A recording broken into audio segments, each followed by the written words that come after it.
Hi, I'm Kris Oldland, Editor-in-Chief of Field Service News, and welcome to this fourth and final excerpt from my recent video presentation that I put together with John Hunt, who is Managing Director of MIA for Astea. The full presentation, which is a 45-minute discussion between myself and John, really digs deep into the conversation around how service leaders are adapting to the changing world of field service. If you'd like to listen to the full presentation, if you're a fieldservicenews.com subscriber, that is waiting for you ready there in the premium content library.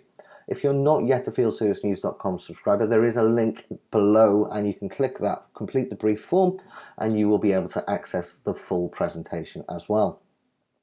Across the last couple of weeks, we've done a series of excerpts from that presentation. In the first excerpt, we looked at exactly how much our world is changing as we consider things like Internet of Things and machine learning and augmented reality as technologies influencing how we approach field service, as well as the drive towards servitization, the move away from break fix. In the second excerpt, we looked at rethinking KPIs, because in a changing world, perhaps the current key performance indicators that we are using to measure, monitor and manage our businesses are no longer fit for purpose. So John gave me some great insight there into some of the best practices that a lot of his customers are using when it comes to KPIs. In the third excerpt, we looked at the changing generation of workforce. We are seeing a huge difference between the exiting baby boomer workforce that is approaching retirement age and the incoming millennial workforce, and how they approach learning, how they approach knowledge sharing. So it was a really interesting part of the conversation here. To tie it all together in this final excerpt, we're going to be looking at what that changing face of that engineer really means. Kind of building on the previous excerpt as well as information around the technologies, John and I discuss exactly what the skill sets are for the field service engineer of the 21st century. There is a changing skill set requirement of the field service engineer. So let's begin with, what does the modern field service engineer look like in terms of the key attributes that field service companies are seeking in those new hires?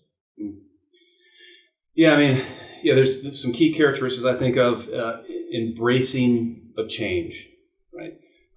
Patient with leading edge and bleeding edge technology.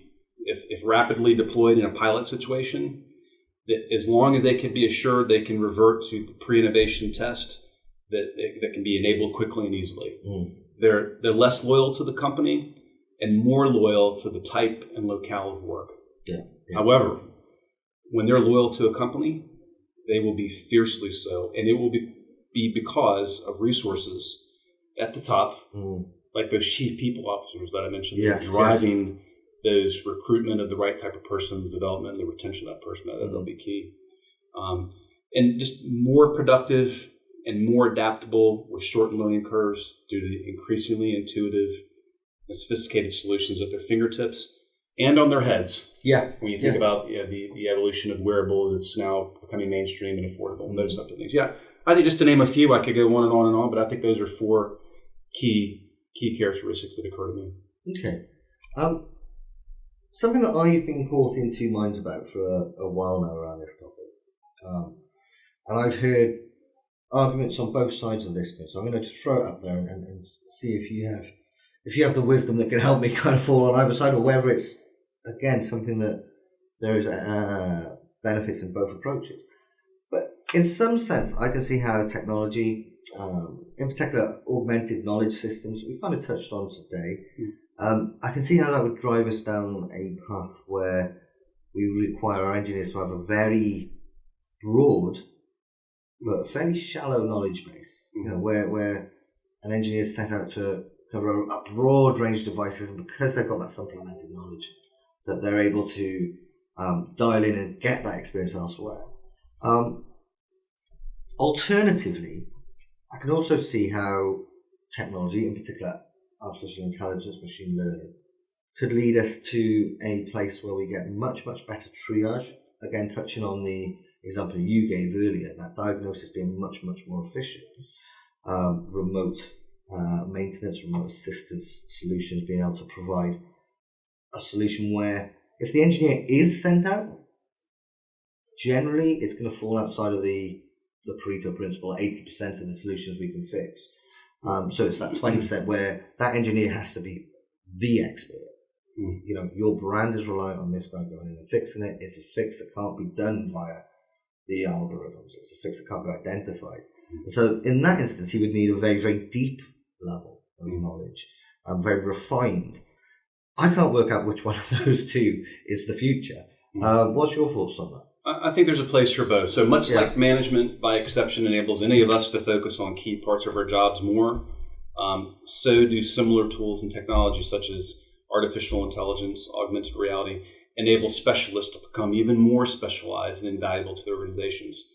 And that typically results in a higher employee engagement and effectiveness, as they can choose to focus more and more on what they enjoy. Right. So the smart and those that desire to be specialized get smarter and more specialized. Yeah. But on the flip side, I think there's another end of the spectrum that doesn't wish to specialize. Their job to them is a paycheck and not much more. That's the reality. But they too can be productive based on that shallow, broad knowledge base example that you just made.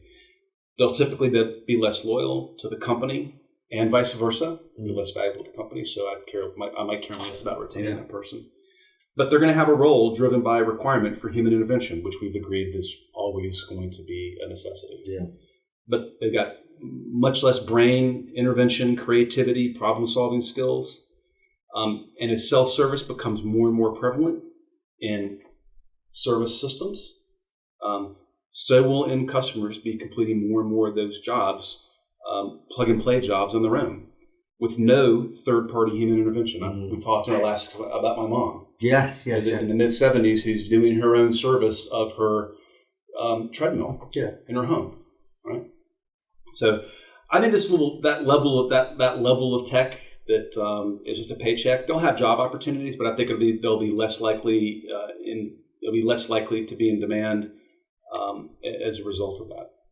Yeah, and it's also perhaps as you explain that, I think, and this is me maybe perhaps putting my fortune teller's hat on, but perhaps that's where we'll see the shift and the change in terms of the contingent workforce, in terms of the gig economy, and in terms of those that then embrace a career and those that want to earn is perhaps we'll start to see the broader, shallower knowledge. That is the stuff that you put to the third party or the gig economy. And then the internal guys. Like you say, there isn't much more value to that refined knowledge. Okay, so this brings us to the end of this particular excerpt from the series. And now remember, if you've enjoyed this conversation, if this is a conversation and these are topics that are important to you in your role as a field service professional, there is a full 45-minute discussion where John and I went deeper into some of these topics. And that is available for you if you're a fieldservicenews.com subscriber. It's already there in our premium content library waiting for you. Now, if you're not a fieldservicenews.com subscriber yet, good news is you can still access the full presentation. There will be a link below. You need to click that link and complete the brief form that's there. Please do, of course, read the terms and conditions. And having completed that, you will gain access to the full presentation. But for now, thanks ever so much to John for joining me on this excellent discussion. And thank you all for taking the time to listen. We'll see you again soon. Take care.